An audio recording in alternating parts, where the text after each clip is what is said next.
May 2009. I'm in Adelaide and I'm at the home of Bob and Sue Giles, who I will be interviewing. Bob was a member of the 8th Division Ammunition Sub-Park and was a prisoner captured in Singapore and was a prisoner of the Japanese. He had married just a week before departure for overseas, and his wife Sue, as with many women experienced, had no idea for some time, probably up to a couple of years, whether he was even alive. Later she enlisted into the army in the Signals Corps, but enough of that, and I will now stop and then let us hear the stories from both Bob and Sue of their involvement during the World War II.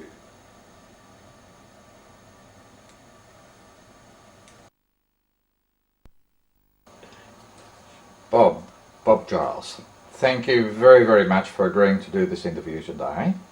And maybe we could start by just telling us where you were born, where you were educated, and when you first joined the AIF. I was born in Orroo, up north, in 30th of January 1922. 30th of January 1922. I joined the army when I was, I think, 18, and I was sent to Alice Springs first, and after Alice Springs we came back and we went across to Western Australia and then on to Singapore. What was the vessel, the ship you went up to Singapore on? Do you recall? It's not important if you don't remember. Oh, I should know that. It's like the back of my hands.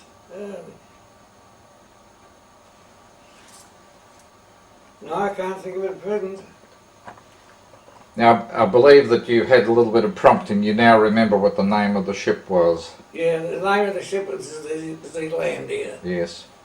And what was your role in the 8th Division Ammunition Sub-Park? What did you do? I actually, from the day I joined up, I went to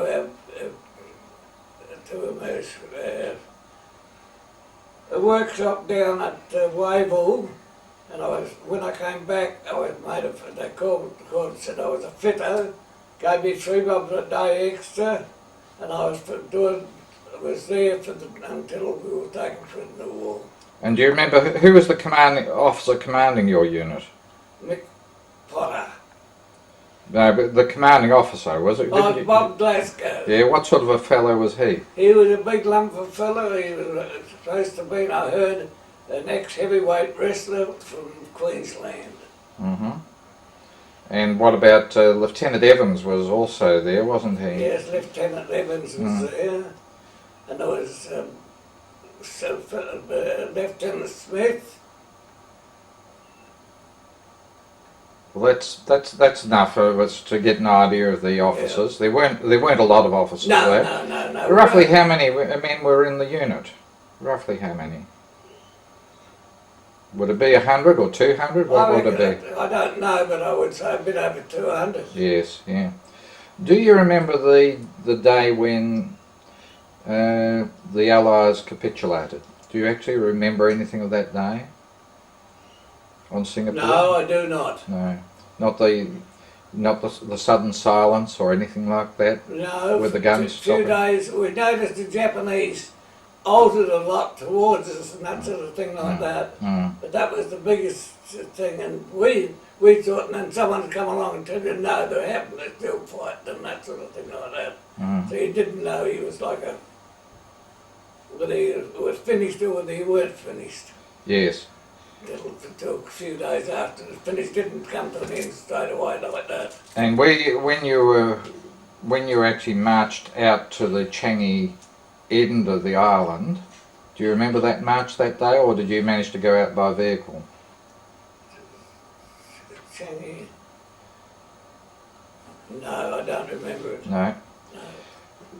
When do you remember anything significant in the, like you were a prisoner of war for nearly 15 months before you went to Thailand? Yes. Do you remember anything significant? Anything, anywhere you worked in that period? Oh, we worked in the first the working part club I went on to was cutting coal, cutting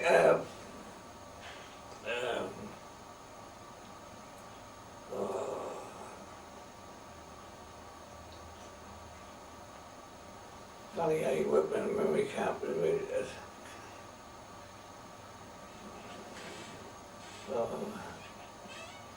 Well, I'll say we were cutting stone Yes. from the sea, Yes. cutting coral, Yes. and for the sea to ship back to Japan. Oh, really? Yes. Yes, we were cutting it, and washing it, and cutting it in bumps, and it went back in bags, and that, Yeah. for Japan, to get back to Japan. How incredible. And I worked there for quite a while, probably 8 months or something like that. We worked there. Did you And know? it was the easiest camp we'd ever worked in, because it was our guards then, with the changing of the guards, the Japanese guards, they'd come in. Well, they didn't want to work when they come back from that, so we stuck it easy. That they just let us go as we was going. What about when there was an incident called the Celerang incident, when everyone was required to sign a parole document saying that they would not attempt to escape? Do you remember? I remember that quite clearly. They were all put in Celerang Square, and but the fortunate part was I had a license to drive from the workshop, so I was given a truck. And I used to have to cart all the stuff in and cart it out and cart it in and cart it out. I didn't have to work or do anything. Yes. It was a big laugh as far as I was concerned. Yes, yeah. Do you remember also around that time? I didn't know that. What, do you remember about that time when Corporal Brevington and a friend of his were executed by the Japs for attempting to escape? No. Yeah. All right. Now let's go forward now to April 1943, when you were chosen to be a member of F Force to go somewhere. Come on. No, F Force. Wherever. But when you were taken to the railway station, where did you think? Where did you think you were going? Well, we wouldn't have a clue. There was all rumours that they'd finished, that the war was over. It wasn't over, and then they took us down to, I came down to Singapore, and that's when they had to have huts outside Singapore because there wasn't enough room for everyone to go inside. No, we're getting ahead of ourselves now. I'm talking about when you were going up the line as part of F Force. Oh, going up. Yes, where did you think you were going? Didn't have a clue. No, that's good. That's fine. Didn't have a clue where we were going. Yeah. Weren't there some sort of rumours that you were going, didn't the Japs tell you that they were going to somewhere that the climate was better? Oh, they thought I was going to holiday camp and Yeah. all that sort of thing like that. Yeah. This was all over the war and everything like that. And there was one fellow that was with our unit, Darky Blydeman was there, and you see, he was a chap, about 40. Darky was, we were only young lads, so 20. And he said, he looked around when we got there, and he said, Jesus, they tell us we're going to bloody holiday camp with those bloody vultures up there. He said, we're not going to any holiday camp. Oh, was that when you arrived in Thailand, was it? Yeah. So when you arrived at that railway siding called Ban Pong, Yes. and you just, how did you feel when you got off the train? Well, as I said, no one was very happy. They didn't know where they were going or what they were going to do. They couldn't see us having a holiday. Well, maybe I'll get it another way. When you were coming up on the train, how many days were you on the train, or how many nights, roughly? Oh, wouldn't even guess. I'd have to just work it out and guess. I'd say 4 or 5 days. Fine. And did you have any toilet facilities in your... What did you come up in? Were you in railway carriages? We were or? in railway carriages, pumped in railway carriages, and they opened the doors and let so many out when they wanted to give us a feed or something like that. They never let a lot out together. Did they have any toilet facilities on the train? No toilet facilities on the train. Well, how did you handle that? Sit been down. And Toss go on. It's it, your been down, toss it out the door. I would yes, say. yes, yeah. So you get to Ban Pong, and then you stop for a night, probably at the Ban Pong POW camp, Yeah. and then you start marching. Yes. Do you remember, did you march on a road? Did you march on tracks? Tracks, marched on tracks. What about the first 50 kilometres? Was that on a road or? I forget what No, it was. yeah. So can you remember sort of getting up to Kanchanaburi or Yeah, I remember Canberra? arriving there and that sort of thing like that. We were put in these camps. Yes, They're ready to start work. yes. Now, I did ask you then, when you marched on from Kanchanaburi, the first night you stopped alongside the river, Yeah. there was a building there that, you told me that you remember. Do you remember what that was?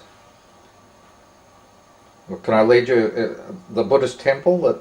Yes, Yeah. yes. Yeah, so did you bathe in the river that night, and would you remember? Well, no, I don't remember whether we bathed in it or whether we didn't, because we weren't doing much, so we shouldn't.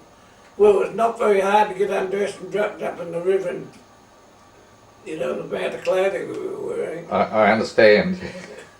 So you then move on, you go up beside this river, which is called the Mae Klong, you cross it, Yeah. and then you're heading for... You're going to go north. You don't know that you're going that far unless the Japs had told you. Did the Japs give you any idea how far you were going to be marching? No, far away. We didn't know where we were going. Do you remember marching through any of the other camps and seeing either British soldiers in any of the camps or Aussie soldiers in any of the No, camps? as a matter of fact, we didn't notice any Indian camp. We never marched through a camp where we dropped people off or picked people up. Yes. Now, it seems when I was speaking with you that you got up as far as the Songkurai area, Yes. which was typically an F Force area. Yeah. What work did the Japs force you to do up there? Well, we did a lot of quarry work and So what was involved in doing quarry work? We were digging the stone out and cleaning it and passing it off so that we could take it away or use in the roads or whatever we were doing and that sort of thing. So how did you dig it out? How was it? With a pick Yeah. and a chisel. Yes. Is that what they commonly Right. call hammer and tap? Is that? Yeah. Yeah. And broke them up. Yes. Now you told me that you did something else with a function for the Japs, and you were working in a forge or something like that. Was that right? Yes, that's what we were sharpening their drills Yeah. for that, so they could drill into this a metre long, so they could drill down and break the rock in the ground, they'd dig around it, and they'd break it and take pieces off it, you see, because they couldn't, we never had cranes or anything, well, they never had cranes, we never had cranes No. to lift it out. It was all had to be big enough to use the hands, otherwise you couldn't get it out. Now with these drills, did they have a head on them? Yes, they had a head that was shaped like a diamond. Yes. And he just held it, one fella held it, Yeah. another fella hit it. Yes.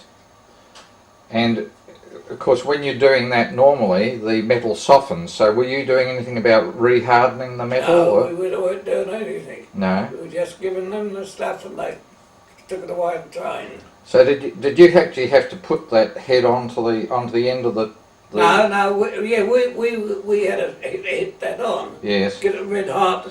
Yes. And then cut that, sharpen that way, sharpen that way, Yeah. sharpen that way, and sharpen that way, so it would come on a full cutting edge, but we sharpen these edges. Yes. And they come in like a full cutting edge. Yep. and cleared its way as it went down, you see. Yes. But isn't there another function that has to be done when you're doing that? The debris builds up in the hole. Yes. So don't they have to scrape that out? Yes, you pull your drill out. Yes. Most of it comes out with the drill because Yes. it's wide. Yeah. What it is and comes out. You don't let it go too far because otherwise you just hit it for nothing. You hit into well, not like say a sawdust type of thing. No, I understand what you're saying. Yeah. Now, when you were working in this forge and doing the sharpening of these drills, how many POWs were in there, and did you have Japanese supervising you, or? There was two POWs. Yes. Myself and Unberg, and we were well looked after by the Japs.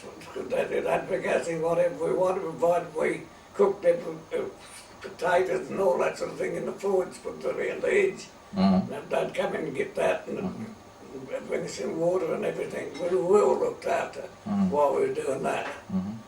We couldn't help but notice because, as I said before, that we were straight across the floor from here to the table out there, away from where the doctors were working, with the poor buggers that had, had stuff cut out on that sort of thing, no anesthetic or anything like that.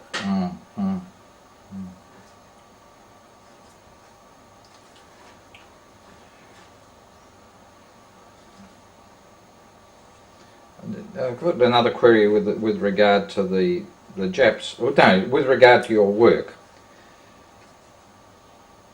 Did you work sort of almost maybe at night, like a night shift, like when the guys came off working, their tools had to be resharpened for the next day? Did you work at night or anything No, we like didn't that? work at night. They didn't have to keep them going. So you had lots and lots of them, did you? Yeah, lots and lots of them. So you just kept them sharpened? Well, sharpening wasn't the main thing because they'd get so far down the hole and the others, if they wanted a spell for a while, instead of hitting the thing down that way, they hit it that way so it bent, and then they could have a spell till they got another drill. Ah, yes, yeah. So you're often straightening them as well. Yeah, we were straightening them more than we're doing anything else with them. Did you ever get beaten by the Japs for not doing a good enough job? No, never. Actually, I was when we finished where we were in the first camp, I was sent up there right to the top of the line to sharpen drills up there, to sharpen drills. I used to go by train and they'd drop me off here for this day, and then they'd drop me off there for the next day, and so it went on till where the train finished. Yes, yeah, incredible. And did you yourself ever have to go to see the medical person, our medical personnel, because you were unwell or you had an injury or anything like that? No. No? Did you ever? Not while I was on the railway. Did you know of any of the Australian doctors in that area that you were working in? No. We don't know any. Well, I'll just name some of the ones that would have been in your immediate area. There would have been Roy Mills, who was with a group called Pond's Party, which had a Colonel Pond in charge of it, and also you probably know the name Adrian Curlewis, Captain Adrian Curlewis, he was with them. So then you had Victor Brand, who'd won a military cross in Malaya, and he was in that area. And then you had Lloyd Carl, C-A-H-I-L-L, who was in Shimo Songkrai. You had Frank Carl, who was in Shimo Songkrai and then went through into Burma with Max Venables. And you had John Taylor, and you had a South Australian doctor by the name of Colin Jutner, who came from Woodside. Yep. Did you know Jutner? Yes. Yeah, okay. Well, did you know him on the line? No, well, I don't know where I know him, but I knew him up there. I know the name is as clear as a bell. Yes. Well, Barney Woodbury was his sort of Batman gopher while they were up there, yeah. And then finally, of course, I've got to mention Bruce Hunt. Yeah, Bruce Hunt. Yeah, so did you see anything of Hunt? But Bruce Hunt treated me a couple of times for cuts and that sort of thing Yeah. like that. But And what sort of a man was he? he was a good man, talked to and that to everything. Yes. I quite liked him. Now, Air Force also He had... stood out, to me, he stood out the rest of it. The best I could know. I could remember his name and everything clear as well, so I had a little bit to do with him. Yes, yeah. Now, Air Force, it's not generally known, but they had a dentist with them, a Captain Roy Mannion. No. Never knew anything of it. No. Did you ever know how, when some of the guys who were really sick were taken back down south? Did you know? Yes. Did I you remember them being taken back. yeah. Did you know how they went? No, I wouldn't have any No. idea. Well, I can tell you they went down by barge. Yeah, well, some of them did because most of our food came in by barge. Yes, yeah. Yeah. Now, do you remember when the line? Do you remember when the line was finished? Yes. Now, when it was finished, did the train come past you going? Did the railway line come past you going south as it was being built? Would you have any idea? I would say yes. Yeah. Right. Yeah. And do you remember with when the line was finished and you had to be taken out, away from where you'd been working for the Japs? Yeah. How did you travel down to the south of Thailand? We went down by train. Any idea how many days it took? No, I haven't. Did you see any evidence when you were going down of where trains might have been derailed at any time? No. Was your train ever attacked by Allied aircraft flying in from India? No. The nearest I came to get close to it, was going down on a motorbike. Had to go back, and I was going back on a motorbike, and as I was going along, this little single-seater car Yeah. was there, so I grabbed the single-seater car. And as I'm going along, the next thing I hear something alongside of me, I looked down, and there was the propeller off a bomb. It must have run away down and dropped in the front of the car. And where was that? I can't tell you, it was on the way back from about the middle of Singapore. Oh, so you've gone back to Singapore Yeah. now. Now, I haven't got you back No, there. not Singapore. Round Kanchanaburi, or? Yeah, round Canterbury. Yeah. It's in the middle of Malaya coming down. Yes. Yeah. So when you came down on the train, I think you probably would have been taken off the train at a place called Tamakan. Yes. Did you catch up with any Aussies that you knew there? Oh, I forget now that I caught up with them, but I didn't. Yeah, you didn't recognise anyone. No. And you must have been there for a couple of months, and then you were taken back to Singapore. Yeah, that's right. Yeah, what was your feeling like when you went back to Singapore? We're finished. But I mean, was it as hard for you in Singapore as it had been up on the Burma-Thailand Railway? Oh no, No, there no. were civilised people down there. Yeah. And did you have to have any medical treatment yourself when you came down? I can't think about anything I had to have. I came out of it pretty good actually. Yeah. The memory is gone just about. I know. Yes, I know. But strangely enough, I think you would probably admit that as we've been talking, some little things come back. Yes, I know, they come back. Yeah. And some names I've tried to remember have come back to me and they're sitting there and that sort of thing like that. Yeah. So you're back on Singapore, and what sort of work did the Japs make you do there? I went straight to the area. Yes. And what work were you doing there? Shifting soil from one end to the other end in those baskets. Yes. I had. Yeah. And do you remember anything significant about you must have been there for nearly another 18 months before the war ended. It was there quite a while before it ended. The first, then we used to, Raffles Hotel with a claiming ground.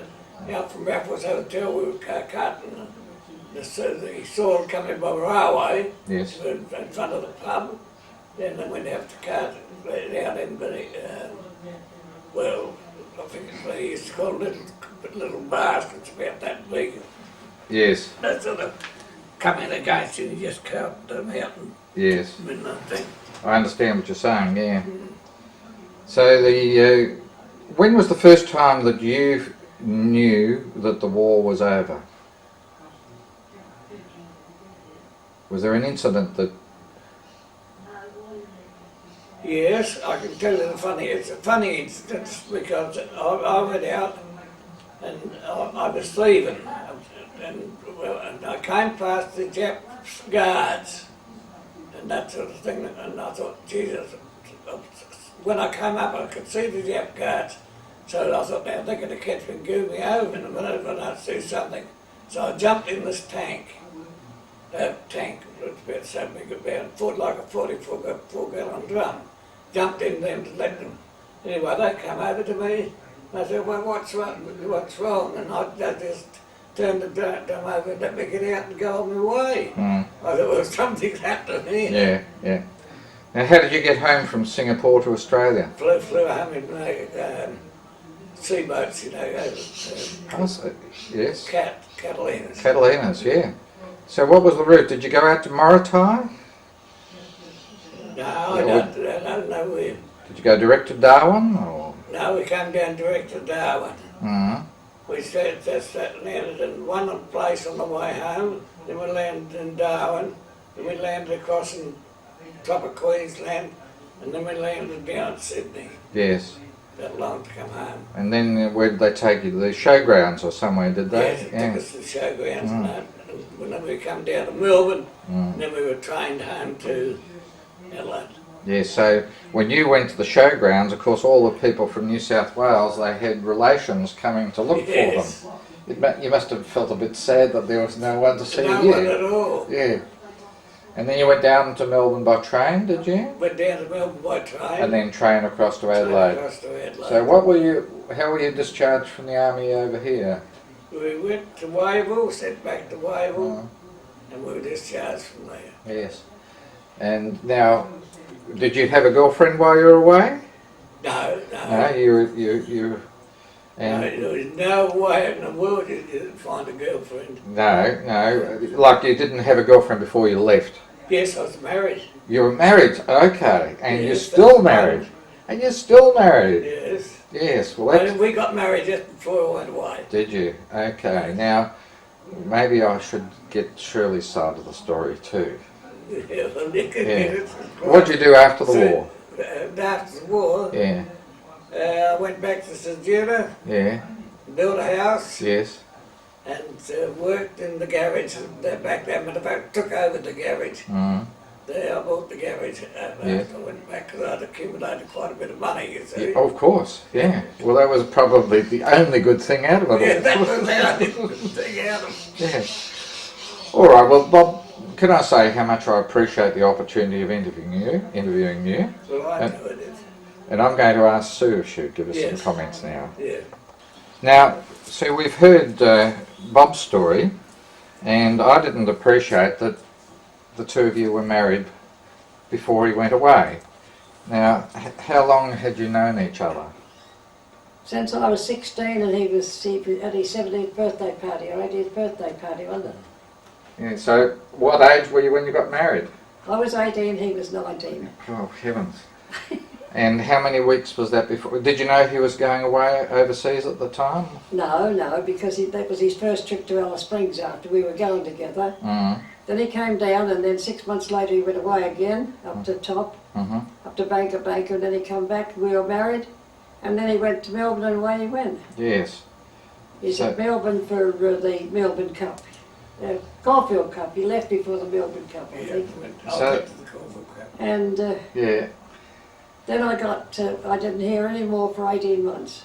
So what was the first message you received? I am well, don't worry, or something, love Bob. Didn't you get in a previous advice though, From missing, from the war, yes. assumed, missing, and then really, missing, yeah? but nothing from Bob for 18 No, months. no. So, I got 2 cards. yes. Have In you the still whole got them? time. Have you still got them? Yes, Mm-hmm. yep, Yeah. 2 cards. Yeah.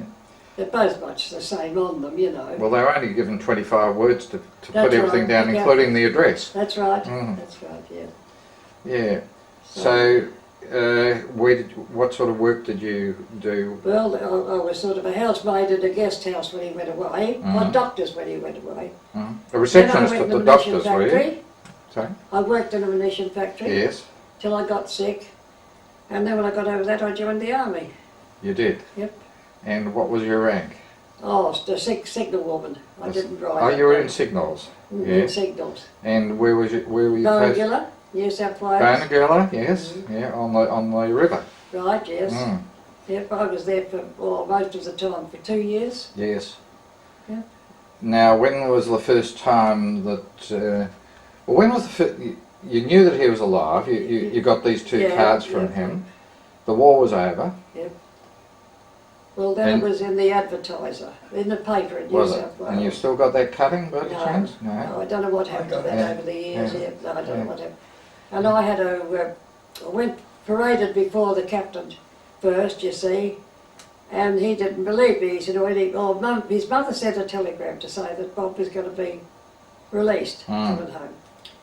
And I took that up to them, and he said, anyone could have sent that, you see. So anyway, away I went. Next thing it was in the paper Mm-hmm.